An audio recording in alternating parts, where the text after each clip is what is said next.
जैसे आयुष है, गरिमा है, तो इन सबको तो पता है कि नींद कैसे भगाई जाती है। हो सकता है आप इससे पहले से ही उठ रहे होंगे। अगर नए नए उठ रहे हैं तो ठंडे पानी के साथ हाथ मुंह धो लीजिए, आंखों में पानी, ठंडा पानी, ताकि नींद चली जाए और फिर से नींद ना आए। तो ये चीज हो सकती है। ठीक है। रही बाकियों की बात, तो आई होप कि आप सभी ने रिवीजन किया होगा, जो मैंने आपसे कहा था कि आप रिवीजन करके ही आए, क्योंकि बिना रिवीजन के जितना भी हमने पढ़ा हुआ है वो किसी काम का नहीं रहेगा। तो शुरुआत करते हैं आज के पहले क्वेश्चन से ही। तो यही आपके सामने ही है पहला क्वेश्चन, तो शुरुआत कर ही लेते हैं। ध्यान से देखिएगा जो नए हैं। तो क्वेश्चंस हमारे सामने कुछ इस तरीके से दिया हुआ है कि with reference to a particular river in India consider the following statements. भारत में एक विशेष नदी के संदर्भ में निम्नलिखित कथनों पर चर्चा कीजिए। तो किसी रिवर के बारे में आपको इंफॉर्मेशन दी गई है, आपको ये बताना है कि ये कौन सी रिवर के बारे में बताया गया है। ठीक है। पहली स्टेटमेंट ये कहता है कि the river forms a delta that host the Coringa mangrove forest. ठीक है। इंपॉर्टेंट लाइन है ये। क्यों इंपॉर्टेंट लाइन है? क्योंकि ज्यादातर जो रिवर्स हैं वो आपका डेल्टा नहीं बनाती है। कुछ एक रिवर जो है आपकी क्या बनाती है? एस्चुरी बनाती हैं। दूसरी तरफ अगर देखें, और कौन सी डेल्टा बनाती है और कौन सी एस्चुरी बनाती है। दूसरा, जो इंफॉर्मेशन पहली ही लाइन में दी गई है वो है आपका कोरेंगा मैनग्रोव फॉरेस्ट। अब मैनग्रोव फॉरेस्ट को डेल्टा से आप कनेक्ट कर सकते हैं कि कौन सी रिवर्स आपकी डेल्टा बनाती हैं। दूसरी स्टेटमेंट जो यहां पर दी गई है वो आपके सामने है, Pravara and Indravati are its important tributaries. दो ट्रिब्यूटरीज के नाम दिए गए हैं, पहला है प्रवारा और दूसरा है इंद्रावती। देखिए इतना टाइम आपके पास वहां पर नहीं है, लेकिन फिर भी आपको ये चीजें अभी समझनी है। तो दूसरी स्टेटमेंट हो सकता है आपको आए ना आए, या आप रिलेट कर पाए कि ये किसकी ट्रिब्यूटरीज हैं। तीसरी स्टेटमेंट आपसे ये कहता है कि it forms the boundary between the states of Telangana and Maharashtra. तो जब आपके पास इतनी इंफॉर्मेशन आ गई है, तीसरी स्टेटमेंट से आपको और क्लैरिफाई कर दिया गया है कि ये बाउंड्री बनाती है, ये रिवर जो है वो बाउंड्री बनाती है किस किस के बीच में? दो स्टेट्स के बीच में। और वो दो स्टेट्स हैं तेलंगाना और महाराष्ट्र। अब आपको ये देखना है कि सदन की जो रिवर है वो यहां पर कौन कौन सी है जो तेलंगाना और महाराष्ट्र के साथ साथ में बहती है। क्या तापी, कावेरी, महानदी और गोदावरी, इनमें से कौन कौन सी आप नेग्लेक्ट कर सकते हैं वो बताओ जरा। नेग्लेक्ट कौन कौन सी कर सकते हैं? कौन सी कैंसिल हो जाएंगी जो ऑप्शन में जो होनी ही नहीं चाहिए, जो इसका आंसर ही नहीं हो सकता?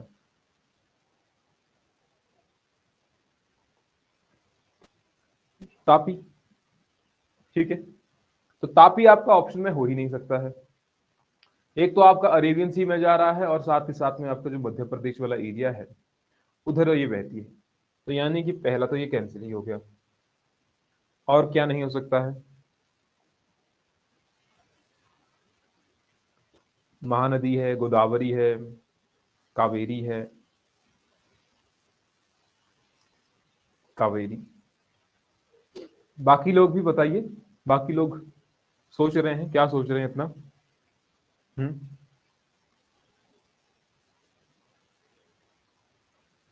कावेरी क्यों नहीं हो सकता है? गोदावरी हो सकती है। सोचो सोचो, ऐसी कौन सी रिवर है जो डेल्टा बनाती है? पहली बात, क्या उसी से आप दो चीजों को नेग्लेक्ट कर सकते हैं? Indravati are tributary of Godavari. ठीक है। बताओ बताओ, सोचो सोचो, जो आप लिखना चाहते हैं वो लिख दीजिए यहाँ पर। ट्रिब्यूटरी है।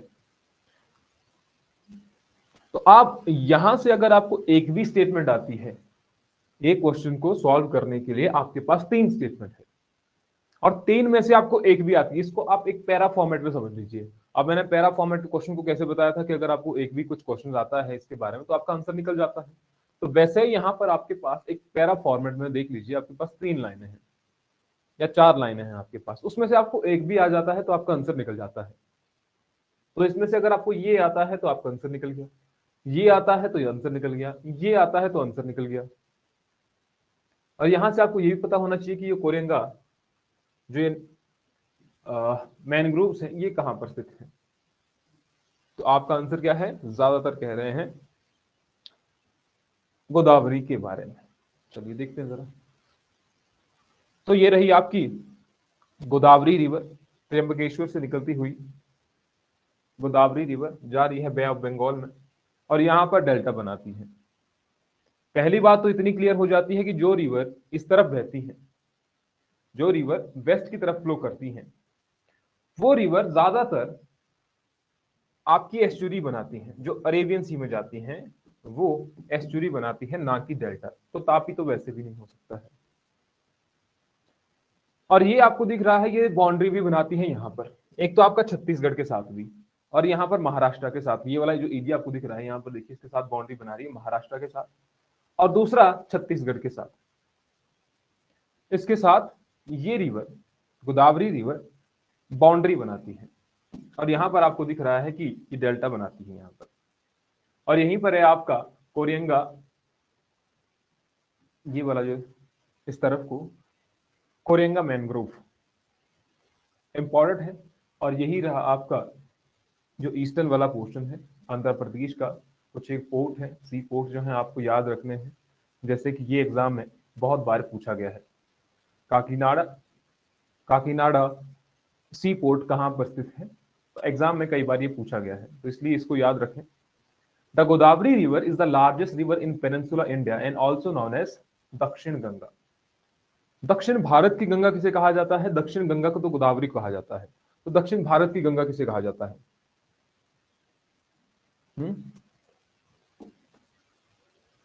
कावेरी कहा जाता है, किसको कहा जाता है? कोई और तो नहीं जवाब दे रहे हैं, ठीक है। तो हमारे पास क्या है, ये तो लार्जेस्ट रिवर है पेनिनसुला इंडिया की, और पेनिनसुला इंडिया का एक्सटेंशन कहां से कहां तक है ये भी आपको पता है, प्रीवियसली आ गया है।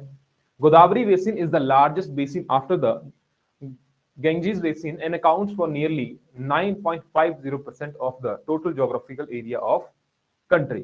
तो सबसे बड़ा अगर बेसिन देखा जाए आफ्टर गंगा तो वो है गोदावरी रिवर का, इसकी ट्रिब्यूटरीज बहुत ज्यादा हैं। The river rises in the Sahyadris at an altitude of 1067 meter above mean sea level near Triambakeshwar in the Nasik district of Maharashtra। और ये भी एग्जाम में पूछा गया है ये रिवर कहां से ओरिजिनेट होती है। तो साथ ही साथ में ये याद रखिए कि जो गोदावरी रिवर है वो नासिक डिस्ट्रिक्ट से ओरिजिनेट होती है, जो कि आपका महाराष्ट्र में है। The main river forms the interstate boundary between the states of Telangana, Maharashtra and Telangana and Chhattisgarh. जो मैंने आपको अभी बताया कि दो स्टेट्स के बीच में आपकी ये बाउंड्री बना रही है। The Pravara and the Manjra are the main tributary joining on the right bank of the river, and Purna and Pranhita, the Indravati and the Savari are the main tributaries joining the on the left bank। अब next बार के लिए question क्या आ सकता है इसको difficult बनाने के लिए। रिवर दो ही हैं, इसकी जो ट्रिब्यूटरीज हैं वो आपको यहाँ पर दिख रही है, जो हमने पहले बात की प्रवारा और इंद्रावती। यहाँ पर सिंपली ये पूछा गया था कि ये इसकी ट्रिब्यूटरीज है कि नहीं है। नेक्स्ट बार के लिए क्वेश्चन क्या बनेगा कि प्रवारा जो है या प्रवारा और मांजरा इसकी लेफ्ट बैंक ट्रिब्यूटरी है या राइट बैंक ट्रिब्यूटरी है।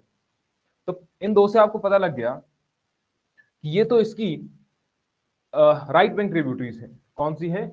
ये इसकी राइट बैंक ट्रिब्यूटरी है, प्रवारा और मांजरा। और दूसरी बच गई आपकी प्राणहिता, पूर्णा और इंद्रावती एंड सावरी। ये कौन सी है? ये इसकी लेफ्ट बैंक ट्रिब्यूटरी है, इनको याद रख लीजिएगा, ये इसकी लेफ्ट बैंक ट्रिब्यूटरीज है। Very very important exam point of view से। Known for its unique biological diversity, Godavari Delta, located on the eastern coast of Indian Peninsula, is an intrinsic component of the Indian's coastal and marine heritage. The complex mesh of root and the thick canopy of lush green branches spanning over acres and acres of intertidal zones are a sight of behold. The East Godavari River estuary ecosystem encompassing Godavari mangrove is the second largest mangrove area। जो आपका गंगा वाला जो ये है mangrove forest है, उसके बाद ये सेकंड लार्जेस्ट है after the famous Sundarban in West Bengal. Thus the description given in the statement matches the river Godavari, hence option D is correct answer।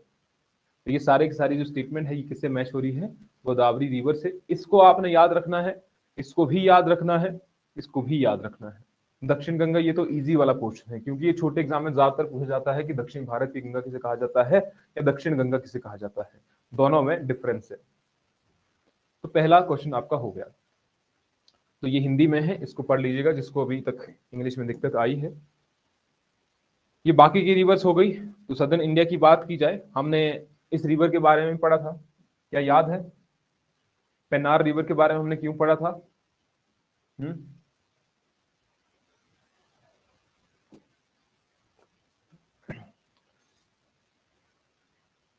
ये आपकी कृष्णा रिवर हो गई, गोदावरी रिवर होगी, और इसी की ट्रिब्यूटरी आपको यहां पर दिख रही है, इंद्रावती।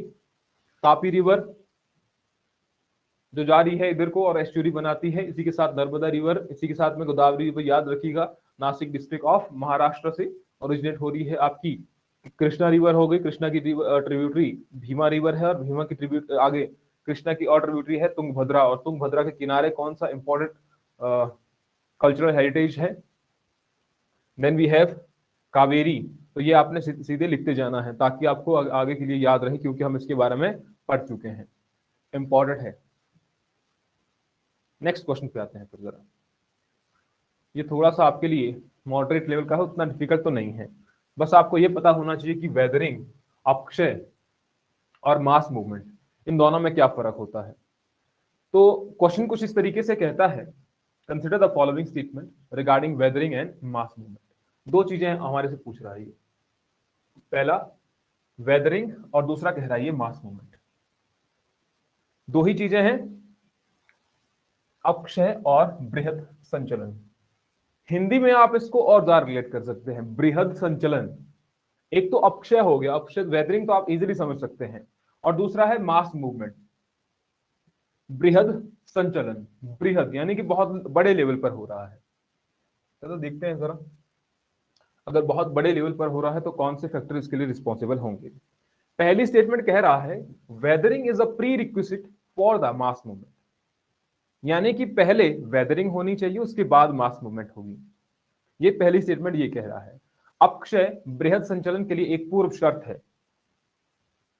किसके लिए? बृहद संचलन के लिए अक्षय, अक्षय बृहद संचलन के लिए एक पूर्व शर्त है, यानी कि पहले अक्षय होना चाहिए, वेदरिंग होनी चाहिए, उसी के बाद मास मूवमेंट हो सकती है। ये सिंपली पहली लाइन ये कह रहा है। दूसरी लाइन कहता है कि running water, glacier, wind, waves and currents are primary cause of mass movement. Mass movement के जो प्राइमरी कॉज है वो या तो आपका प्रवाहित जल हो सकता है, हिमनद हो सकता है, पवने, लहरें, धाराएं बृहद संचलन के लिए प्राथमिक कारण है। क्या कारण है? प्राइमरी कॉज है मास मूवमेंट के लिए। थर्ड स्टेटमेंट कह रहा है the chemical decomposition of rocks is not consider weathering. चट्टानों के रासायनिक अपघटन को अक्षय नहीं माना जाता है। बताइए जरा कौन सी स्टेटमेंट इनसे गलत है या ठीक है, पहले ये बता दो। बहुत इजी क्वेश्चन है, एक दो स्टेटमेंट आप निगलेक्ट कर सकते हैं। और क्वेश्चन क्या बोल रहा है? क्वेश्चन ये बोल रहा है कि इनमें से कौन सी स्टेटमेंट ठीक नहीं है। Which of the following, which of the statement given above is are not correct. हाँ जी,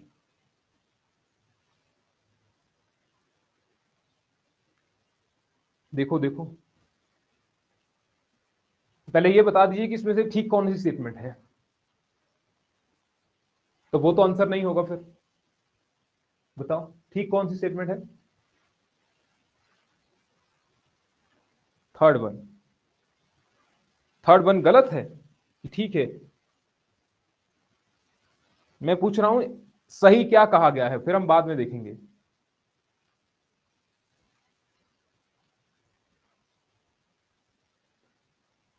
आप लोग आंसर मत बताइए अभी, है ना? आंसर ये नॉट करेक्ट पर नहीं जाना है अभी, इस पे नहीं जाना है अभी। अभी के लिए आप मुझे ये बताओ कि इन तीनों में से कौन सी स्टेटमेंट गलत है। इन तीनों में से कौन सी स्टेटमेंट गलत है, ये बताओ पहले। आंसर नहीं बताना ये वाला भी। पहली, दूसरी, तीसरी स्टेटमेंट से कौन सी गलत स्टेटमेंट है, बताओ। गलत तो तीन है, ठीक है, थर्ड वन गलत है। ओके ओके, और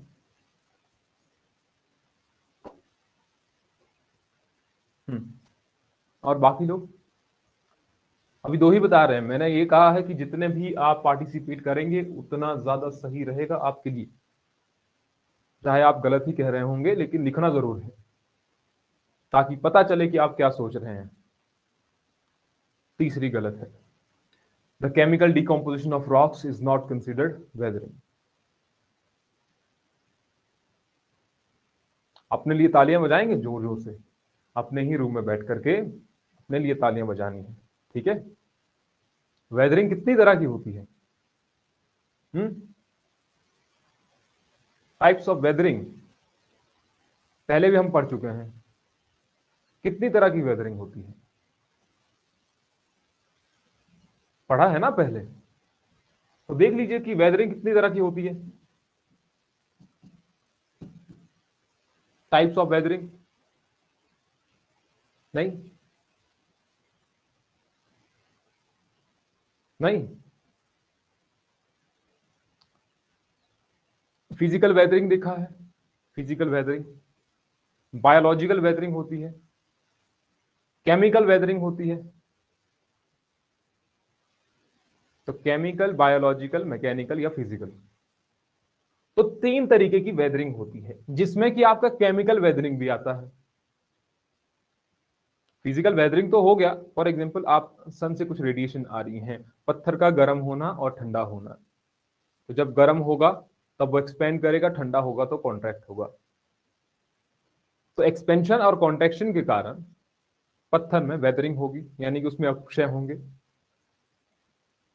बायोलॉजिकल वेदरिंग में क्या होगा? आपने देखा होगा कि बहुत सारी चट्टानें हैं, उस चट्टानों की साथ में कुछ एक पत्तियां लगी होती हैं या जड़ें उनके आसपास लगी होती हैं और में निशान पड़ जाते हैं। तो वो भी आपका वेदरिंग हो गया बायोलॉजिकल या जानवरों के द्वारा। केमिकल वेदरिंग क्या होता है? कुछ एक रॉक्स वैसी होती है जिनमें केमिकल्स होते हैं, हाइड्रेशन इसमें आता है, सॉल्यूशन वगैरह, तो वो आपका केमिकल वेदरिंग हो गया। तो chemical decomposition of the rocks is not considered weathering.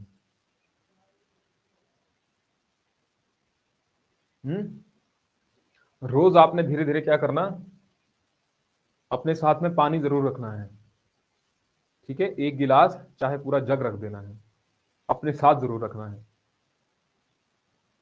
तो chemical decomposition of the rocks क्यों नहीं हो सकता है वेदरिंग? ऐसा क्या है इसमें लिखा हुआ? इतनी डिफिकल्ट लाइन तो नहीं है, बहुत इजी लाइन है कि चट्टानों के रासायनिक अपघटन को ऑप्शन नहीं माना जाता है, उसे माना जाता है। वेदरिंग तो तीन ही तरह की तो होती है, फिजिकल, केमिकल और बायोलॉजिकल वेदरिंग होती है। तो जब वेदरिंग तीन तरह की होती है, अब मैंने आपको यही कहा ना, मैंने आपको क्या कहा? मैंने आपको ये कहा कि आप क्वेश्चन देखिए, मैंने कहा आप ये मत देखिए, मैंने कहा एक दो तीन स्टेटमेंट में से कौन सी स्टेटमेंट गलत है।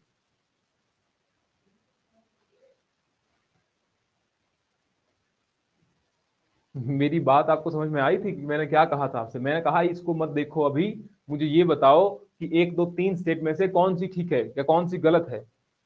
तो ये वाली गलत है अभी के लिए।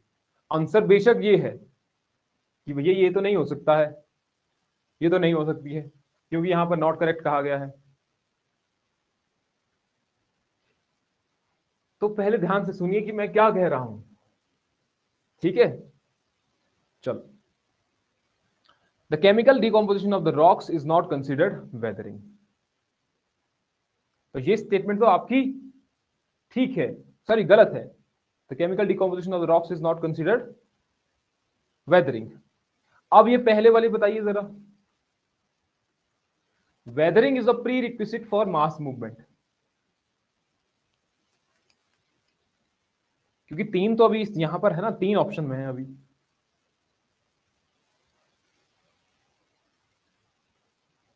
इसके अलावा कोई नहीं है। आंसर यही है, मतलब आप कहना चाहते हैं कि आंसर तीन ही है, बी ऑप्शन है ना? सारे यही कह रहे हैं। अब मुझे आंसर बताओ ए बी सी डी में से।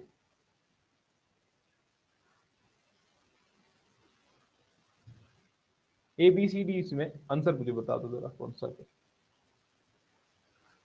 सी ऑप्शन है 2 और 3। और जल्दी बताओ, आंसर ही बता दो फिर। अगर सी 2 and 3, बी ओनली 3,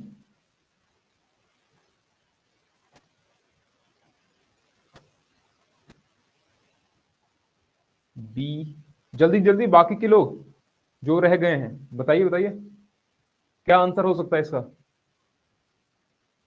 बी सारे बी कह रहे हैं अब। अच्छा, बी का मतलब है the chemical decomposition of the rock is not considered, weathering is not correct, है ना। शाबाश। लेकिन तब भी अगर आपका ये आंसर है तब भी आपको पानी की जरूरत तो है ही, है ना। इससे ज्यादा कोई फर्क आया नहीं है, आंसर किसी का भी नहीं आया हुआ है, ठीक है। तो जरूरत तो है ही। देखते हैं जरा, weathering is a pre requisite for mass movement. अब इसमें आपको पता होना चाहिए कि मास मूवमेंट क्या होता है। मास मूवमेंट यानी कि अब कुछ इस तरीके से आप पिक्चर में देखिए, जो अपघटन जो है, जो इस तरीके से नीचे को मास की तरह आता है ज्यादा तरीके से, है ना, जो कि ग्रेविटी के कारण आता है। मेजर जो फैक्टर होता है इसमें ग्रेविटी, यानी कि अब यहां पर ये चीज इसको संभाल नहीं पा रही है तो यहां ये नीचे यहां पर खिसक गया एक बड़े स्तर पर। तो इसमें रोल होता है ग्रेविटी का ज्यादातर। मेजर जो फैक्टर है वो आपका ग्रेविटी है। लेकिन यहां पर ये स्टेटमेंट में कह रहा है कि running water, glaciers, winds, waves and currents are the primary cause of mass movement, तो नहीं हो सकता है ये। पहली स्टेटमेंट कह रहा है कि weathering is a pre requisite for mass movement. Weathering की जरूरत नहीं है मास मूवमेंट के लिए, वेदरिंग की जरूरत नहीं है क्योंकि उसे एक बड़े स्तर पर होना है, और वेदरिंग तो आपका छोटे लेवल पर भी हो सकती है। लेकिन मास मूवमेंट का ये जरूरी है कि वो बहुत बड़े लेवल पर होगा। तो अगर वो बहुत बड़े लेवल पर होगा तो इसका मतलब ये है कि ये भी गलत है। तो पहली स्टेटमेंट गलत है, दूसरी गलत है, तीसरी भी गलत है। आंसर क्या आ गया? 1, 2 एंड 3। देखते हैं जरा। तो mass movement transfer the mass of rock debris down the slopes under the influence of gravity. किसके इंफ्लुएंस में? ग्रेविटी की इंफ्लुएंस में, ना कि आपका रनिंग वाटर ये वो। That means air, water or these movements transfer the mass of rock debris down the slopes under direct influence of gravity. That means air, water or gravity exert its force on all metals, both bedrock and the products of weathering. So weathering is not a prerequisite for mass movement. तो weathering जरूरी नहीं है पहले weathering हो फिर आपकी mass movement हो। Thou it aids mass movement. Responsible हो सकता है थोड़े बहुत लेवल पर, लेकिन जरूरी नहीं है कि पहले ये हो। Mass movement are very active over weathered slope rather than over unweathered material, hence statement 1 is not correct. तो ये हो सकता है कि ज्यादा चांसेस उसके बने, थोड़े चांसेस ज्यादा बने, जहां पर वेदरिंग हो वहां पर मास मूवमेंट ज्यादा स्तर पर हो सकती है, लेकिन कंपल्सरी नहीं है। Mass movement are aided by gravity and no geomorphic agent like running water, glacier, wind, waves and currents participate in the process of mass movement, hence second statement is not correct. Then weathering is defined as a mechanical disintegration and chemical decomposition of rocks through the action of various elements of weather and climate. Hence, third statement is also not correct. As very little or no motion of material takes place in weathering, it is an in situ or on-site process. There are major groups of weathering. कहने का मतलब ये है कि weathering ऐसा नहीं है कि वो कहीं दूसरी जगह पर होती है। वेदरिंग अपने स्थान पर ही होती है, उसी स्थान पर, वहीं पर उसका डिकम्पोजिशन होना, उसे ही वेदरिंग कहते हैं। तो हमें पता है कि वेदरिंग तो 3 तरीके की होती है, फिजिकल होती है, केमिकल होती है, बायोलॉजिकल होती है। फिजिकल वेदरिंग में वाटर फ्रीज एंड थॉ, जो पानी होता है पत्थर के बीच में चले गया, कभी वो ठंडा हो रहा है, कभी पिघल रहा है, कभी वो बर्फ बन रही है। तो उस तरीके से रॉक्स का कभी एक्सपेंशन हो रहा है, कभी कॉन्ट्रैक्शन हो रहा है। हीट, जब आपका सन से हीटिंग आ रही है तो आपने देखा होगा कि बाहर वाले जो सरफेस है उसके कुछ टुकड़े टुकड़े हुए रखे हैं। Then we have pressure, oxidation, carbonation, salt solution, then biological, flora, fauna and anthropogenic. तो ये 3 तरीके की आपकी वेदरिंग हो गई। Then we have mass movement. Clear? Weathering और मास मूवमेंट क्लियर है ना? तो हमारा यहां से भी क्वेश्चन एक आ गया, easy question, easy question. Starting from the Himalayas arrange the following belts of the alluvial plains from north to south. आपको क्या बताना है कि नॉर्थ से साउथ प्रारंभ करते हुए वहां से जलोढ़ मैदानों की निम्नलिखित पट्टियों को उत्तर से दक्षिण की ओर व्यवस्थित कीजिए। कहां से करना है? नॉर्थ से साउथ की तरफ को। कि नॉर्थ में क्या आता है? भावर, भांगर, तराई, खादर। बहुत इजी क्वेश्चन है, ये नहीं कर पाए तो फिर तो बहुत मुश्किल है फिर। अब ये आपको पता होना चाहिए कि भावर कौन से रीजन को कहा जाता है, भांगर कौन से रीजन को, तराई और खादर। सबसे पहले ये देखिए कि सबसे पहले कौन सा पोर्शन आता है। भावर आता है, भांगर आता है। बात हो रही है नदर्न प्लेन्स की, और नदर्न प्लेन्स में भी बात हो रही है आपकी अलूवियल प्लेन्स की, है ना? नदर्न प्लेन्स की हमने बारे में बात की थी। तो नदर्न प्लेन्स को डिवाइड किया जाता है कि कौन सा फर्टाइल इलाका है, कौन सा इनफर्टाइल इलाका है, उस बेस पर भी इसको डिवाइड किया जाता है। तो आप देखिए कि इसमें से कौन सी सही लग रहा है आपको। डी कह रहे हैं 1 3 2 4, एक कह रहे हैं भावर 1 3 2 4, और 2 ही आंसर आए अभी तक। इजी क्वेश्चन है तो सबके आंसर आने चाहिए वहां पर। भावर, भांगर, तराई, खादर। डी। ये कह रहा है कि 2 ऑप्शन में तो यही कह रहा है कि तराई पहले आना चाहिए। तो तराई तो किसी भी हालत में पहले नहीं आ सकता है ना, 3 तो पहले आ ही नहीं सकता है। तो आपके पास ऑप्शन 2 ही है। 50% चांसेस बन गए आपके 50-50। अब तो तुक्का भी लगा सकते हैं, या तो सी होगा या तो डी होगा। तो देख लीजिए सी होगा या डी होगा। डी, सारे डी कह रहे हैं, ठीक है। तो आंसर हमारा है डी। जिसको अभी तक नहीं आया है उसको सोचने की जरूरत है कि क्यों नहीं आया है। तो हिमालयस हो गया, फिर हमारे नदर्न प्लेन्स हो गए, उसमें से पहला आपका भावर हो गया, जहां पर आपको ये बड़े बड़े पत्थर दिखाई देते हैं। हिमालय से जो, ऐसा समझ लीजिए कि हिमालय से जो जो बड़े बड़े पत्थर आ रहे हैं वो कौन से वाले इलाके में रुक रहे हैं, उसे ही कहते हैं भावर। और इस वाले इलाके में जो पानी होता है वो थोड़ा सा छिप जाता है, दिखता नहीं है इन बड़े बड़े पत्थरों के बीच में कि स्ट्रीम्स बह रही है या नहीं बह रही है। तो उतना फर्टाइल इलाका ये नहीं होता है। लेकिन इससे आगे वाले इलाके में जब जाएंगे आप, तराई वाले इलाके में जाएंगे, तो तराई वाले इलाके में आप क्या पाएंगे कि जो पानी है वो फिर से यहाँ पर दिखाई देने लग जाता है, और ये वाला इलाका जो है बहुत ही फर्टाइल इलाका होता है। देन वी हैव भांगर एंड खादर। ये दोनों ही जो हैं, इन क्षेत्रों में कभी ना कभी बाढ़ आया करती थी। जो भांगर वाला इलाका है इसमें बहुत पहले बाढ़ आया करती थी, और ये पहले फर्टाइल भी हुआ करता था। क्योंकि अब इसमें बाढ़ नहीं आती है, बाढ़ वाला क्षेत्र ये नहीं है, तो उतना फर्टाइल ये इलाका है नहीं। भांगर को आप भंगार से भी याद रखते हैं कि ये जो मिट्टी है ये उतनी अच्छी नहीं है, भंगार ये उतनी अच्छी मिट्टी नहीं है। और जो खादर है ये कौन सा इलाका है? जहां पर अभी भी बाढ़ आती है, और यहाँ की मिट्टी जो है वो हर साल रिन्यू होती रहती है। तो इसको आप इस तरीके से याद रख सकते हैं कि पहले यहाँ पर मिट्टी खराब है, अच्छी मिट्टी है, खराब मिट्टी है, अच्छी मिट्टी है। इस तरीके से भी याद रख सकते हैं। और उसके पहले आपका भावर आएगा, तराई आएगा, फिर भांगर आएगा, फिर आपका खादर आएगा। ये डिवीजन हो गया आपका नदर्न प्लेन्स का।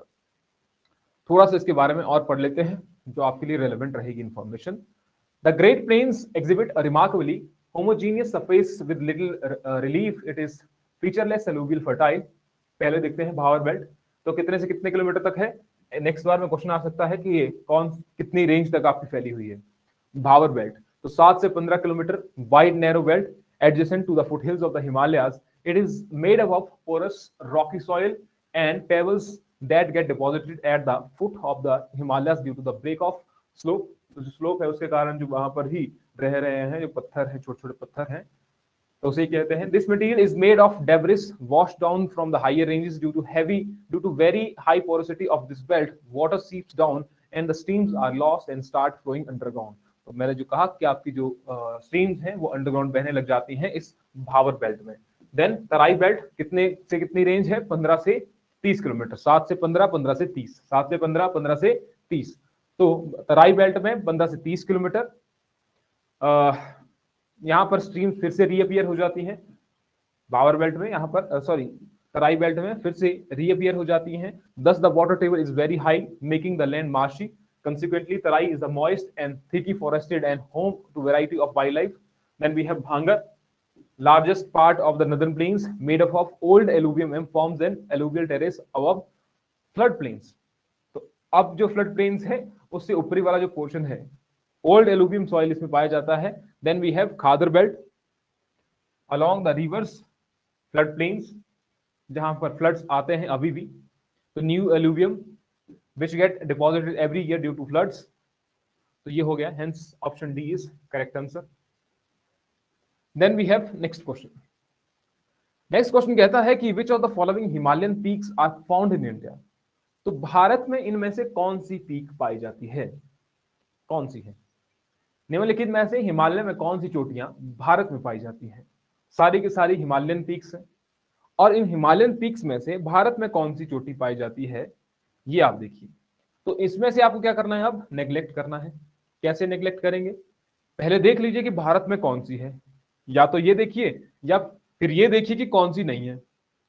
दो ऑप्शन आपके पास है तो आपके आंसर यहां से निकल जाता है। पहले ये बताइए कि कौन सी भारत में है, हाँ कौन सी भारत में है जो आपको लगता है कि ये भारत में है, कुछ तो होगा ना। नंदा देवी है, नंगा पर्वत है, अन्नपूर्णा है, धौलागिरी है, कामेत है, नंदा देवी। अगर एक ऑप्शन में है, अगर आप कह रहे हैं कि एक ये तो होना ही चाहिए, तो इसका मतलब ये नहीं होगा। बच गए आपके तीन ऑप्शन, या तो 1 3 4 5, 1 2 5 या 1 2 3 4 5। 3 और 4 जो है वो नेपाल में है, अन्नपूर्णा एंड धौलागिरी। और बाकी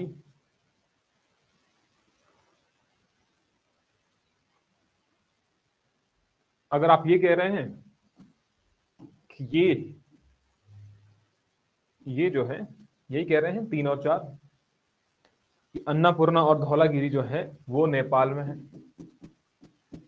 तो क्या आपका आंसर निकल रहा है 1 2 5? 1 2 5 आपका ये आ रहा है। फिर कितने लोग सहमत हैं, हाथ खड़े कीजिए जो लोग सहमत हैं। ठीक है, अब जो सहमत नहीं है तो जल्दी हाथ खड़े कीजिए। जो कह रहे हैं कुछ और आंसर होगा वो भी बता दो। बताओ बताओ आंसर क्या होगा फिर,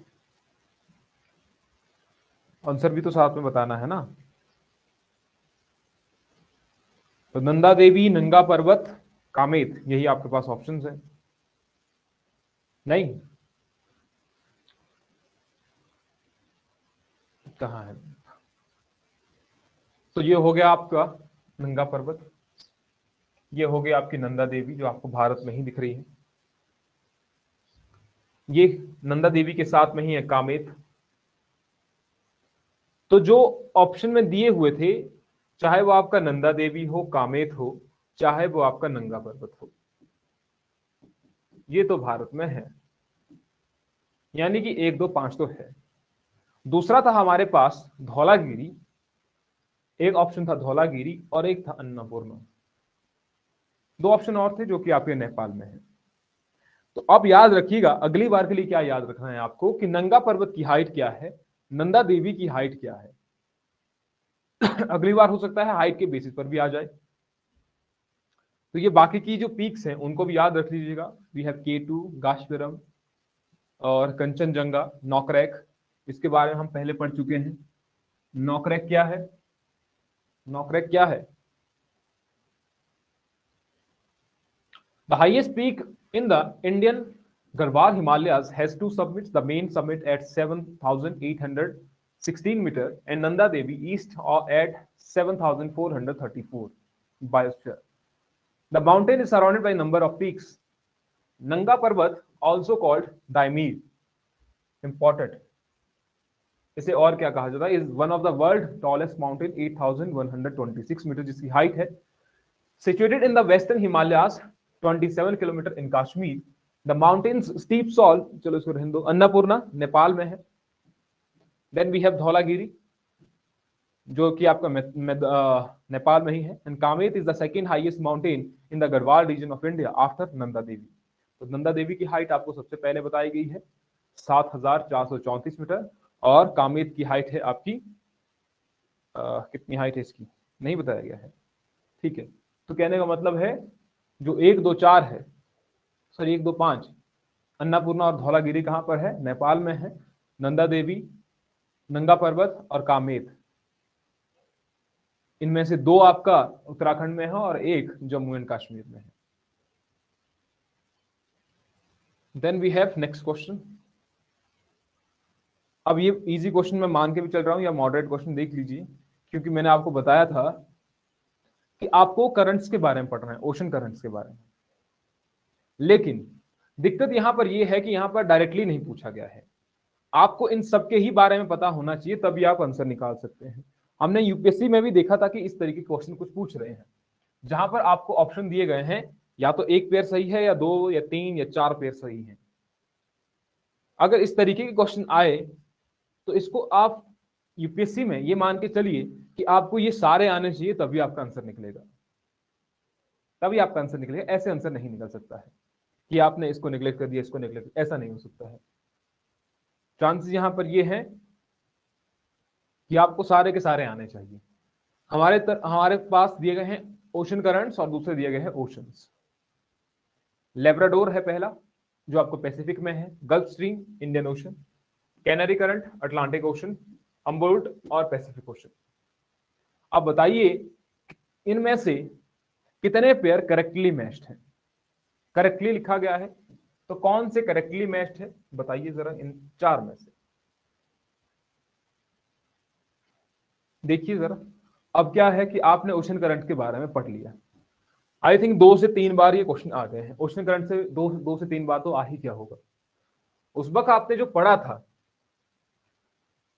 गर्म धाराएं और ठंडी धाराएं, warm current and cold current, यही आपने पढ़ा था। तो क्योंकि यहां पर क्वेश्चन ये ना आकर के यहां पर इतना पूछा गया कि अब कौन से ओशन में ये बहते हैं, ये कौन से ओशन में स्थित है। लेब्राडोर आपका अटलांटिक में है, वहां पर पैसिफिक बताया गया है। और बताओ बताओ बताओ, 3 ओशन के नाम दिए हैं, पैसिफिक ओशन, इंडियन ओशन और अटलांटिक ओशन। 3 और 4 राइट हैं, 3 और 4, कैनरी और हम्बोल्ट। अच्छा और बताइए, सोचो सोचो, अब तो सोचो, सोचना तो पड़ेगा, बिना सोच के तो नहीं आएगा। 3 और 4, 3 और 4। लेब्राडोर करंट जो है वो अटलांटिक ओशन में है, और गल्फ स्ट्रीम जो है वो कहां पर है, गल्फ स्ट्रीम अटलांटिक में है। चलिए देखते हैं जरा फिर। तो हमारे पास ऑप्शन में जो थे gulf stream, canary current, Labrador, और दूसरा आपका पेरुवियन करंट या फिर आपका हम्बोल्ट, ये तो आपका इधर हो गया, और ये आपका अटलांटिक में हो गया। यहां पर कौन कौन से थे, लेब्राडोर यहां पर बताया क्या है पैसिफिक ओशन में, और गल्फ स्ट्रीम बताई गई है इंडियन ओशन में। तो जो कि आपका गलत है, जो कि आपका अटलांटिक ओशन में है, ये तीनों ही। गल्फ स्ट्रीम भी यहीं पर है। अब यहां पर जो गल्फ स्ट्रीम है ये कैसा है, गर्म करंट है, ऊपर की ओर जा रहा है ना। नीचे की ओर जो आ रहा है यहां पर, दैट इज लेब्राडोर करंट और कैनरी करंट, जो कि ठंडी धाराएं हैं, जो कि कोल्ड करंट है। इंपॉर्टेंट आपके एग्जाम पॉइंट ऑफ व्यू से। तो यहां पर देखते हैं जरा थोड़ा सा। The Labrador current is formed by very cold 1-1.5 degree Celsius water from the Baffin Islands current and a branch of the Western Greenland current which merged on the western side of Labrador Sea in the Atlantic Ocean. The current flows southward from Hudson Strait. आपको ये पता होना चाहिए कि Hudson straight कहां पर है, हमने पढ़ लिया है, to the southern edge of the grand banks of Newfoundland. Newfoundland क्यों फेमस है? न्यूफाउंडलैंड क्यों फेमस है? Hence pair 1 is not correctly matched. तो फिर आपको ये दिए गए हैं, पेयर जो 3 है वो ठीक है, दूसरा जो है वो गलत है, और चौथा जो आपका है वो भी सही है। Why Newfoundland is famous? नहीं लिख दूं? बताओ बताओ, हो सकता है कोई एक बीच में निकल जाए कि बता दे।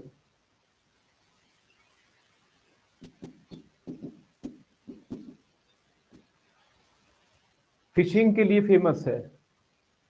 फिशिंग के लिए न्यूफाउंडलैंड फेमस है।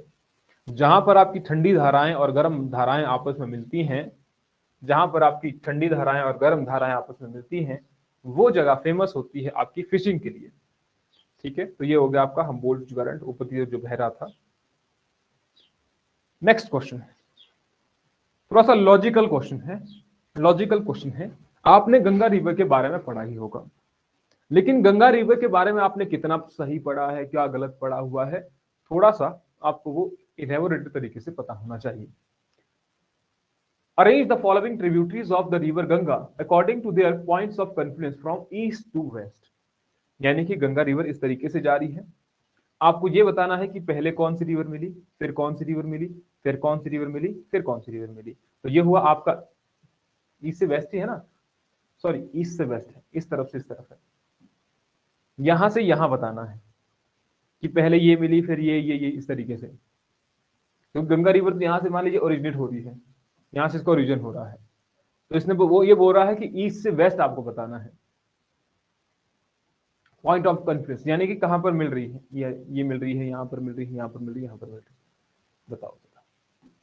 अब आपने ट्रिब्यूटरी तो पढ़ रखी है, लेकिन इतना डीपली नहीं पढ़ा होगा कि यहां पर कौन सी मिलती है, इधर इधर कौन सी मिलती है, क्योंकि हमें बताना है ईस्ट से वेस्ट की तरफ। गोमती रिवर है, घाघरा है, गंडक है और यमुना रिवर है। तो बताइए कि गंगा रिवर में ईस्ट में कौन सी रिवर मिलती है, उसके इधर कौन सी मिलती है, उधर कौन सी मिलती है। थोड़ा सा आ गया ना मॉडरेट लेवल का, क्योंकि पढ़ा तो है आपने, अब ये दिमाग में नहीं आ रहा है कि कौन सी रिवर इससे मिलती होगी और कहां पर मिलती होगी। लगाओ कुछ एक लॉजिक। 3 2 1 4, 3 2 1 4, 3 2 1 4 ये कह रहे हैं, एक आंसर अभी तक ये आया है 3 2 1 4। 3 2 का मतलब है गंडक, घाघरा, गोमती और यमुना। 2 3 1 4, 2 3 1 4, घाघरा, गंडक, गोमती, यमुना। ए यानी कि 4 तो सभी का आ रहा है, तो अगर 4 सभी का आ रहा है इसका मतलब ये गलत है, या तो ये होगा या तो ये होगा या तो ये होगा। 1 2 3 4 है ना, ए कह रहे हैं, तो यानी कि डी तो किसी का नहीं आ रहा है। तो अगर डी किसी का नहीं आ रहा है तो इसको मैं कैंसिल ही कर देता हूं, फिर डी तो किसी का नहीं आ रहा है। अब यहां पर चांसेस है 50-50, 50-50 चांसेस बन रहे हैं, या तो आप ए कह रहे हैं या तो बी कह रहे हैं, क्योंकि बी भी आ चुका है। 2 3 1 4 बोला है ना किसी ने, हाँ, और 3 2 1 4 ही बोला है। और कोई कहने वाले बताओ, बाकी भी है ना क्लास में, बाकी लोग जिंदा, तो लिखना है। जब लिखेंगे तभी आउटपुट निकलेगी, चाहे गलत लिखो ठीक लिखो कोई मतलब नहीं है इससे, लेकिन लिखो जरूर।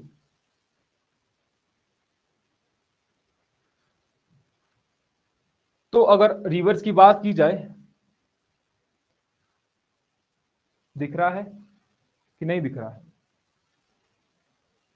अगर नहीं दिख रहा है तो अगली बार के लिए याद रखना। यहां पर कौन सी रिवर दिख रही है आपको? गंडक। फिर आपको दिख रही है घाघरा, फिर आपको दिख रही है गोमती, फिर आपको दिख रही है यमुना इलाहाबाद के समीप। तो पहले हो गया गंडक, घाघरा, गोमती। ठीक है, इसको तो आप इसी वे में ही याद रख सकते हैं। कैसे करके?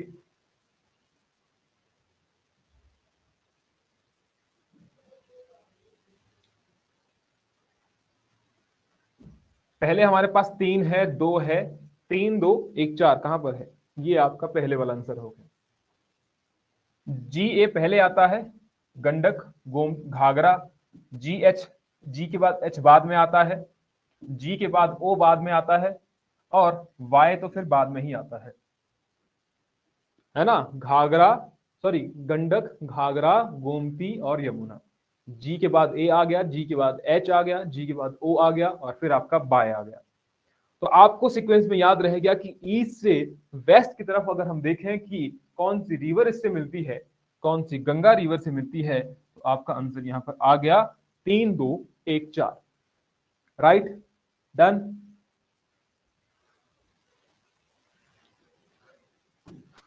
ओके, और ये बाकी की ट्रिब्यूटरी भी इसकी याद रख लीजिए कौन कौन सी ट्रिब्यूटरी है। ये बानस है, कहाँ मिलती है? चंबल में। फिर आपकी बेटवा है, केन है, सोन है, गोमती हो गया, ये तो हमने देख लिया। अभी कोसी है, तिस्ता है। The Yamuna, the western most and the second largest longest tributary of Ganga, has its source in Yamunotri. तो कहां पर मिलती है? प्रयागराज और इलाहाबाद आपका। Then Ghaghara originate in the glaciers of Mapchachungo. क्या है लिखा हुआ है? कौन सा है? माप चांचुंगो हिमनद से निकलती है after collecting the water of its tributaries टीला, सेती एंड बेरी। तो ये किसकी ट्रिब्यूटरी है? ये घाघरा की ट्रिब्यूटरीज है। फिर आपका छपरा इन बिहार, छपरा सुना होगा, तो बिहार में छपरा नामक स्थान पर ये मिलती है। The Gandak comprises two streams namely Kali Gandak and Trishul Ganga. किसकी ट्रिब्यूटरी है? Kali Ganga and Trishul Ganga. It enters the Ganga plains in the Champaran district of Bihar and join the Ganga at Sonpur near Patna. याद रखिएगा कि कहां कहां पर ये रिवर मिल रही है। पहला तो आपने रख दिया कि गंगा यमुना जो है वो प्रयागराज में मिल रही है। फिर घाघरा रिवर कहां पर मिल रही है? छपरा डिस्ट्रिक्ट में। और गंडक रिवर कहां पर मिल रही है? सोनपुर नियर पटना। सोनपुर में नियर पटना के साथ साथ में है। And Gomti river originate in the main in, क्या लिखा हुआ है? Budhan Tanda, about 30 kilometre, 3 kilometre east of जो जो ये है, लेकिन मिलती कहां पर है? At Kaithi district, Ghazipur. तो इनको याद रख लीजिएगा, जहां पर आपने गंगा के नाम, गंगा की ट्रिब्यूटरीज बनाई होंगी, इस तरीके से वहां पर नाम भी लिख दीजिएगा, इनका मेंशन कर दीजिएगा नाम कि कहां पर ये मिल रही है। नेक्स्ट क्वेश्चन हमारे पास है, लॉजिकल सा है थोड़ा सा। Consider the following statement with regard to the meridians. Meridians के बारे में यहां पर पूछा गया है। जो आप ये ग्लोब देखते हैं, ये ग्लोब देख रहे हैं, यहां से यहां लाइन, यहां से यहां लाइन, यहां से यहां पर, है ना। आपने देखा होगा जीरो मेरिडियन, प्राइम मेरिडियन, जहां से समय लिया गया है ग्रीनविच, ग्रीनविच जीएमटी या ग्रीनविच मीन टाइम, तो वो प्राइम मेरिडियन जहां से हमारा समय लिया गया है। तो इस तरीके की लाइन जो है ग्लोब्स पर, इस तरीके की लाइन जो है,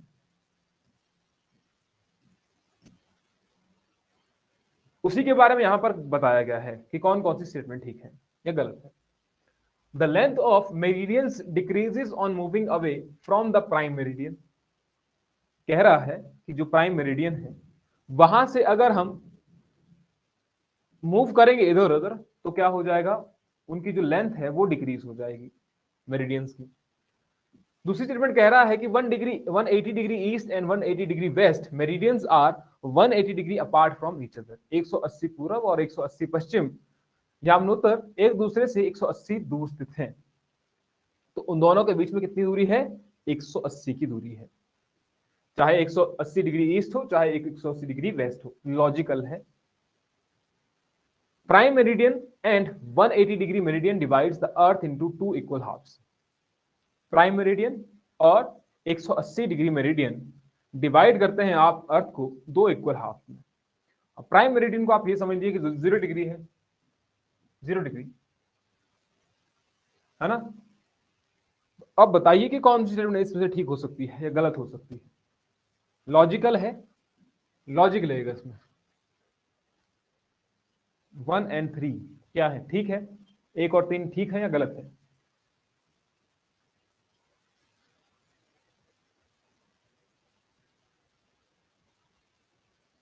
ठीक है, 1 और 3 कह रहे हैं ये ठीक है। चलो हेमंत का जवाब आ गया। देखिए, जब आपके सामने ऐसे क्वेश्चंस हो, क्योंकि तीनों ही जो लाइंस हैं इसमें, तीनों ही जो स्टेटमेंट दी गई यहां पर, तीनों ही कंफ्यूजिंग स्टेटमेंट है, इसीलिए थोड़ा सा धीरे से, आराम से सोच करके, क्योंकि यहां पर लॉजिक लग रहा है, जो मैं आपसे कह रहा हूं ये लॉजिकल क्वेश्चन है। लॉजिकल क्वेश्चन को आपको सोचना बहुत पड़ता है। कुछ एक क्वेश्चन होते हैं जिसमें स्टेटमेंट आपको लगता है कि या तो ये ठीक है या तो गलत है। इन वाली स्टेटमेंट में आपको हो सकता है ये भी लगे कि ये ठीक भी हो सकता है, गलत भी हो सकती है, क्योंकि तीनों ही स्टेटमेंट आपको ऐसे लग रही है कि देखी देखी तो है ही। तीन ही स्टेटमेंट, कोई ऐसी स्टेटमेंट होती है जहां पर आपको लगता है कि मैंने तो जिंदगी में इसको देखा नहीं कभी, जबकि आपको यह पता है कि इन तीनों स्टेटमेंट के बारे में कहीं ना कहीं सुना है, देखा है, क्योंकि मेरिडियंस के बारे में आपने पढ़ा हुआ है।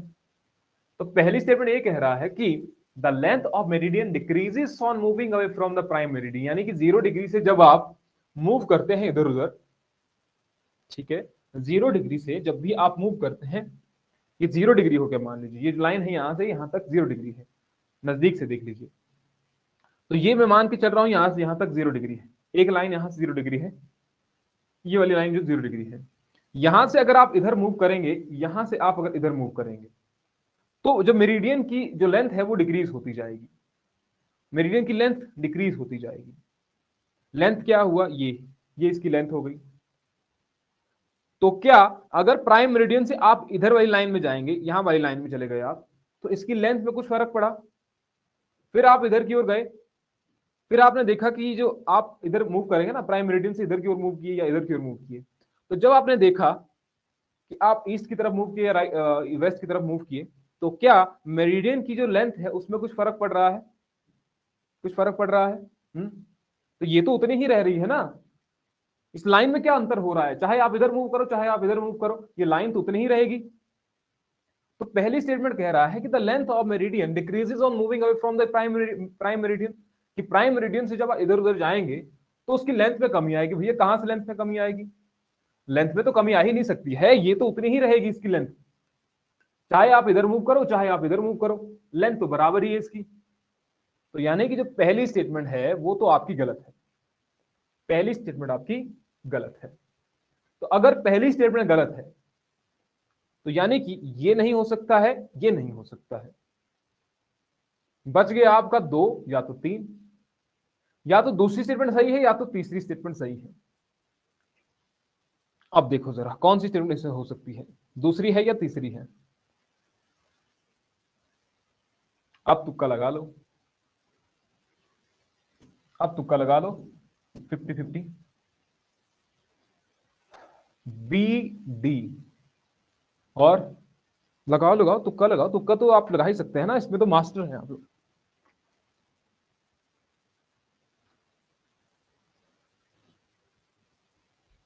बताओ, देखो जरा क्या आंसर आ रहा है।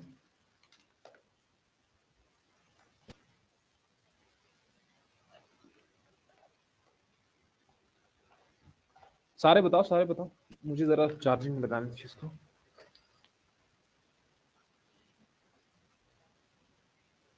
डी,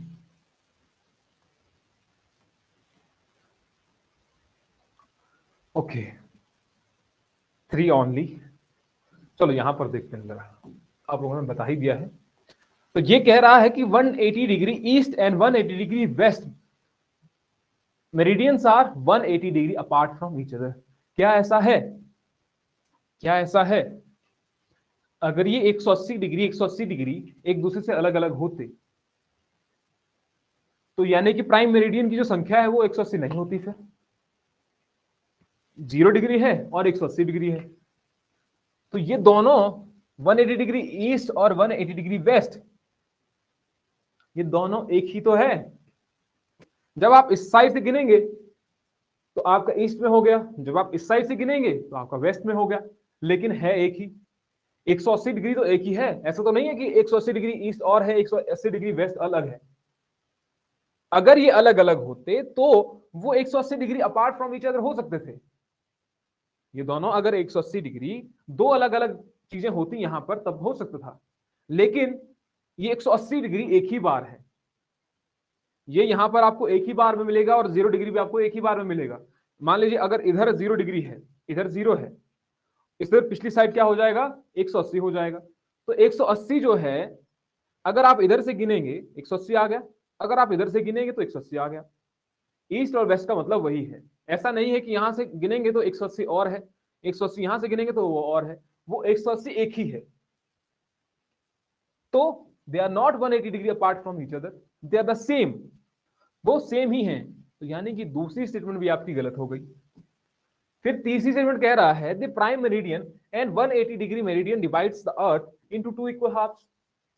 कहने का मतलब यह है कि आपकी जो स्टेटमेंट है 180 डिग्री, ये 180 डिग्री हो गया, इसके बिल्कुल विपरीत जो पिछली साइड है इसके विपरीत ये जो विपरीत है इससे विपरीत ये 0 डिग्री हो गया। तो 0 डिग्री और ये, इसको काट दीजिए बीच में। अगर इस पृथ्वी को बीच में हम काट देंगे, आधा आधा इसको कर देंगे, तो दो इक्वल हाफ हो जाएंगे, बिल्कुल हो जाएंगे दो इक्वल हाफ। 180 और 0 डिग्री में से इसको काट दीजिए तो आपके पास टू इक्वल हाफ्स हो जाएंगे। यानी कि तो तीसरी स्टेटमेंट है, तीसरी स्टेटमेंट यहां पर ठीक दी हुई है, तो आपका आंसर हो गया only 3 which is correct. Now this is the prime meridian. इसके बिल्कुल विपरीत देखेंगे तो आपको 180 आ जाएगा। अगर आप इसको इकट्ठा कीजिए पृथ्वी के तौर पर तो 180 आ जाएगा। 0 डिग्री कहां कहां से जा रही है ये भी आप याद रख लीजिएगा, और इसकी जो ट्रिक है वो यहां पर है।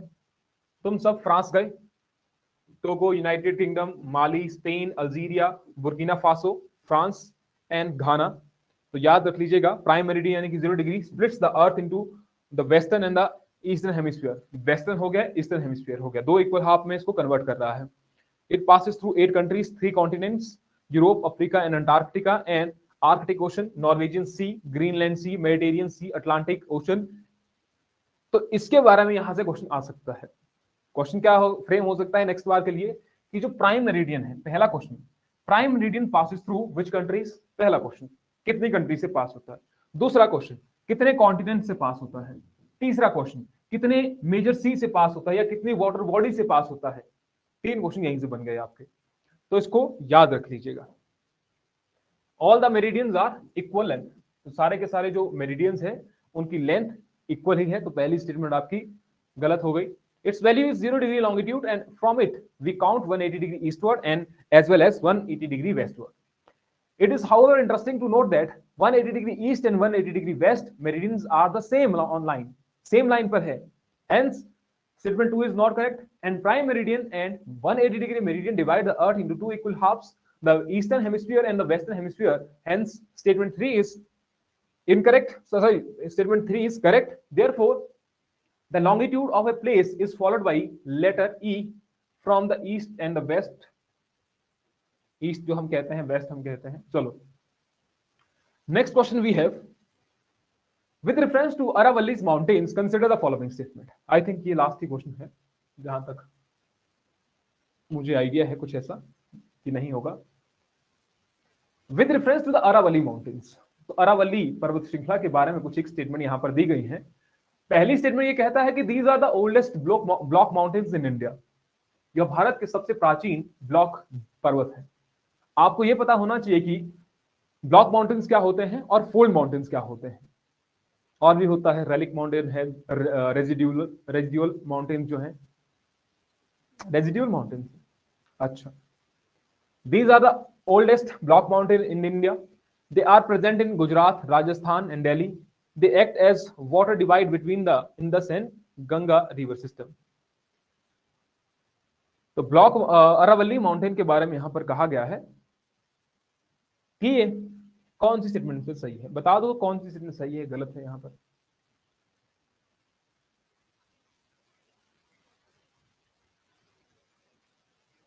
हाँ जी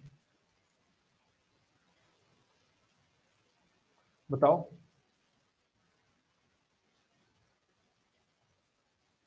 जल्दी जल्दी।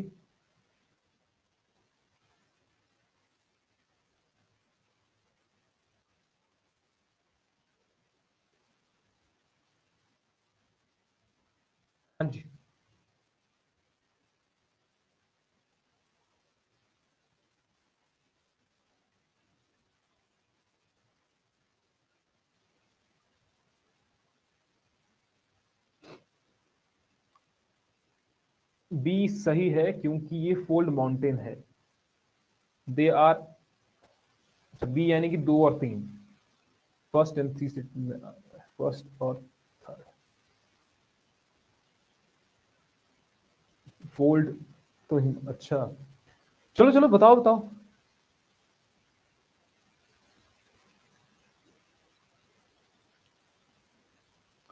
Appalachian and Aravallis oldest fold mountains.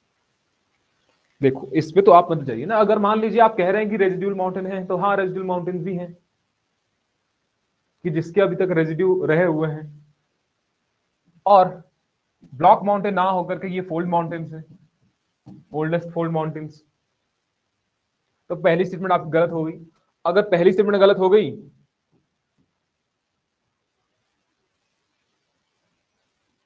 इसे कहते हैं, क्या कहते हैं, कुछ कहते हैं। मैंने कहा था जो आपको आता है उसको देख लीजिए, आंसर आ गया आपका। जब आपको पता है कि पहली स्टेटमेंट होगी ही नहीं, ब्लॉक माउंटेन नहीं है, आप कह रहे हैं रेजिडुअल माउंटेन है, ठीक है, रेजिडुअल फोल्ड माउंटेन है, ठीक है। अगर आपको इतना पता है कि वो ब्लॉक माउंटेन नहीं है, आपका आंसर तो आ गया। They are present in Gujarat, Rajasthan and Delhi, and they are present in they act as a water divide between the Indus and the Ganga river system। आपका आंसर तो यहीं से आ गया फिर, अगर पहला नहीं है तो। ये आपके फोल्ड माउंटेन हो गए, रेलिक माउंटेन हो गए, ब्लॉक माउंटेन है एंड वॉल्केनिक माउंटेन है। तो ये ब्लॉक माउंटेन नहीं, आपके फोल्ड माउंटेन है। यंग फोल्ड माउंटेन आपके कौन से हैं, वो हिमालय है। Aravallis are the oldest fold mountain in India, hence statement 1 is not correct. Aravallis mountain chain extend from Gujarat through Rajasthan up to Delhi, hence statement 2 is correct. Then Aravalli mountain chain act as a water divide between the Indus Ganga river system, hence statement 3 is correct. तो ये हो गया आपका, कहां कहां से जा रहा देखिए, राजस्थान से है, गुजरात है, दिल्ली है, वहां से ये पास ऑन हो रहा है। तो ये आपका अरावली रेंज हो गया। अरावली में रेंज में सबसे जो ऊंची चोटी है वो आपका माउंट आबू हो गया। तो ये सारी भी इसके साथ में ही याद रख लीजिएगा जो बाकी की हैं। Okay, I think this one is last question. Which of the following statement is not correct regarding the subtropical high pressure belt? उपोषण उच्च वायुदाब पेटियों के संदर्भ में निम्नलिखित कथनों पर कौन सा सही नहीं है? कौन सा सही नहीं है? हमें क्या होना चाहिए अब? वायुदाब पेटियों के बारे में, प्रेशर बेल्ट्स के बारे में पता होना चाहिए। कुछ एक प्रेशर बेल्ट्स होती हैं। लॉजिकल का क्वेश्चन ये भी है, ठीक है। किस तरीके से लॉजिकल है मैं बाद में बताऊंगा। अगर आपने इसको निकाल दिया तब तो अच्छी बात है, नहीं निकला तो फिर हम देखेंगे कैसे ये लॉजिकल क्वेश्चन है। पहली स्टेटमेंट कह रहा है कि the zone is of high pressure is called as horse latitude. ये जोन है, ये हाई प्रेशर जोन है और इसे हॉर्स लैटिट्यूड भी कहा जाता है।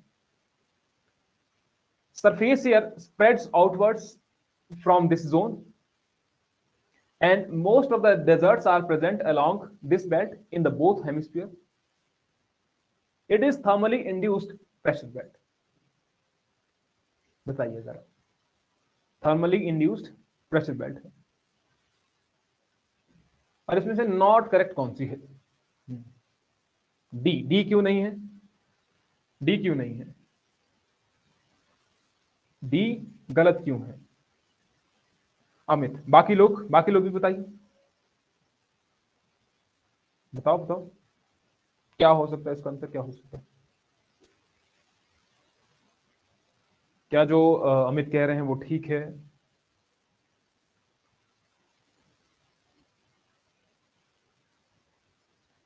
High pressure to low pressure चलती हैं, और बाकी लोग ए बी सी डी कुछ तो लिखो, कुछ तो आ रहा होगा, तुक्के में ही लिख दो कि कुछ नहीं आ रहा है।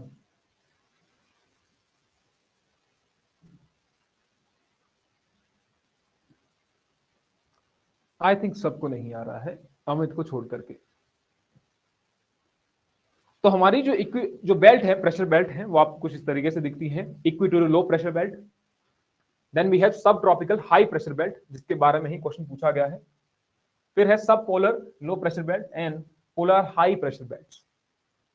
जहां पर धूप ज्यादा लगती है तो वो होगा आपका, वो कौन सी होगी आपकी, हाई प्रेशर। क्या होगा,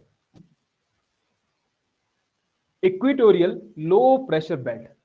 कैसे यहां पर बताता हूं, हिंदी में से कहेंगे विषुवतीय निम्न तापीय, निम्न वायुदाब पेटी, उपोष्ण उच्च वायुदाब पेटी। तो ये वाला आपका हो गया है। तो पहले की बात की जाए तो 0 डिग्री से यहां से मूव कर रही है, यहां से आपको दिख रही है 0 डिग्री से।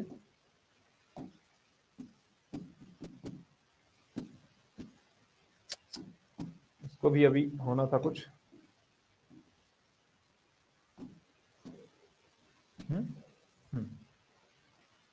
तो ये वाला हो गया आपका 0 डिग्री, 0 डिग्री। इसे क्या कहते हैं हम, low pressure. 0 degree equatorial low pressure zone है ये आपका सब ट्रॉपिकल हाई प्रेशर है। ये क्यों इक्वेटोरियल लो प्रेशर है, यहां पर प्रेशर लो क्यों है, ये चल ही नहीं रहा। अब लो प्रेशर, जहां पर धूप ज्यादा है तो वो आपका लो प्रेशर हो गया। लो प्रेशर ही हो गया ना, हवा आपकी गर्म है तो गर्म हवा ऊपर की ओर उठती है और इधर की ओर जाती है और यहां पर सबसाइड कर जाती है, यहां पर सबसाइड करती है ठंडी हवा। तो ये सब ट्रॉपिकल हाई प्रेशर बन जाता है, ये वाला सब ट्रॉपिकल हाई प्रेशर बन जाता है, क्योंकि ऊपर से भी ठंडी हवाएं आ रही है, यहां से भी, जो यहां से गर्म हवाएं ऊपर की ओर उठ रही थी, ठंडी हवाएं उधर की ओर चलती हैं फिर तापमान। ठीक है, तो ये आपका सब ट्रॉपिकल हाई प्रेशर बन जाता है। और ऊपर सब पोलर लो प्रेशर बेल्ट बन गया। तो equatorial low pressure belt, the sun shine almost vertically on the equator throughout the year. तो हर साल यहाँ पर सबसे ज्यादा धूप पड़ती है, बारिश भी सबसे ज्यादा यहीं पर होती है, सबसे ज्यादा वार्म इलाका है। कितने से कितने डिग्री, लगभग 10 डिग्री नॉर्थ से लेकर 10 डिग्री साउथ तक ये होता है। Due to excessive heating, horizontal movement of air is absent here. Only convectional currents are there. Therefore, the belt is called doldrum, the zone of calm due to virtual absence of the surface winds.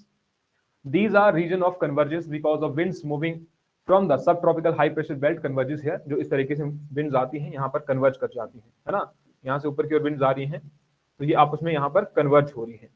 तो converging zone ITCZ zone इसको कहा जाता है, doldrum zone इसको कहा जाता है, intertropical convergence zone, जहां पर ये कन्वर्ज होती है। दूसरा है आपका सब ट्रॉपिकल हाई प्रेशर बेल्ट, जिसके बारे में क्वेश्चन पूछा गया है। सब tropical high pressure belt x tends between the latitude of 25 to 35 degree. कितने से कितने, 25 से लगभग 35 डिग्री इन बोथ हेमिस्फीयर, ऊपर भी नीचे। In the northern hemisphere it is called as north sub tropical high pressure belt, और साउथ में southern hemisphere it is known as south tropical high pressure belt. This belt owes its origin to the rotation of the earth and sinking the settling down of winds and dynamically induced। तो thermal induce नहीं है, यानी कि धूप की वजह से नहीं है।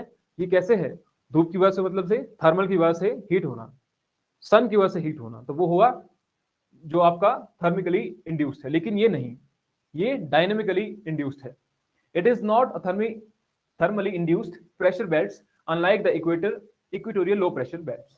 तो इक्वेटोरियल लो प्रेशर बेल्ट कैसी है, वो थर्मली इंड्यूस्ड है, सन की वजह से हीट अप हो रहा है, लेकिन ये नहीं हो रहा है in polar high pressure belt, hence D is the correct answer. The sub polar low pressure है, फिर आपका सब पोलर हाई प्रेशर बेल्ट है, यानी कि जो बाकी की स्टेटमेंट है वो तो आपकी ठीक है।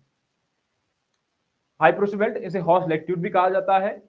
Surface air spreads outward from this zone and most of the desert are present along the belt in the both hemisphere। तो ये बाकी की स्टेटमेंट ठीक है, ये वाली सिर्फ गलत स्टेटमेंट है। तो आपका आंसर यहां से निकल गया। ओके, इसको यहां से देख लीजिएगा और यही आपका खत्म हो गया। ठीक है, तो आज की कहानी यहीं तक थी, इससे आगे कल करेंगे। आज क्या है, सैटरडे है, आज सैटरडे है, क्या है आज,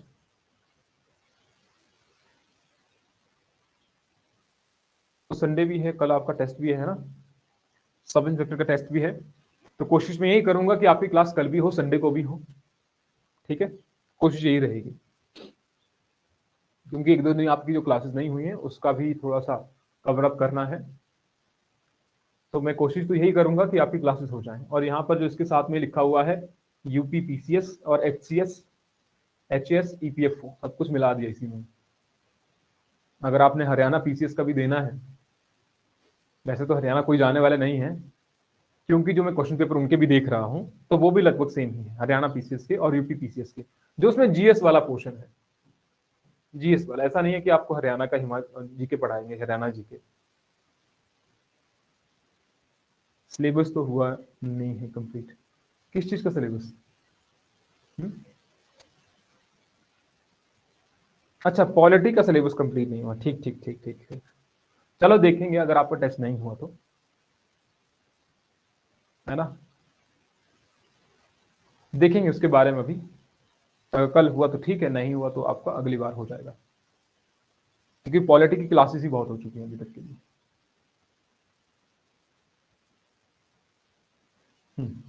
चलिए आपसे मिलते हैं फिर कल। किसी को कुछ क्वेश्चन होंगे तो मुझे बता दीजिएगा, बाकी इसको पढ़ करके आइए, पहले जितना भी है ये इसका रिवीजन करके आइए। डन। हिंदी वाले को सेक्शन को पढ़ लेना है एक बार, ठीक है। मेजर चीज ये है कि हिंदी वाले इसको पढ़ लेना है एक बार, बाकी के इंग्लिश वालों को समझा दिया है, उनको सिर्फ एक बार देखना है कि क्या लिखा गया है इसमें बस। रिवीजन जरूर करना है, बिना रिवीजन के नहीं हो पाएगा, क्योंकि इतनी सारी चीजें याद रखना किसी के बस में है नहीं, तो इसलिए रिवीजन जरूर करना है। बार बार मैं ही आपको कह रहा हूं, इसलिए मान लीजिएगा एक बार। बाकी आपसे मिलते हैं फिर कल मॉर्निंग में, कल मॉर्निंग में नहीं, शाम को मिलते हैं अभी।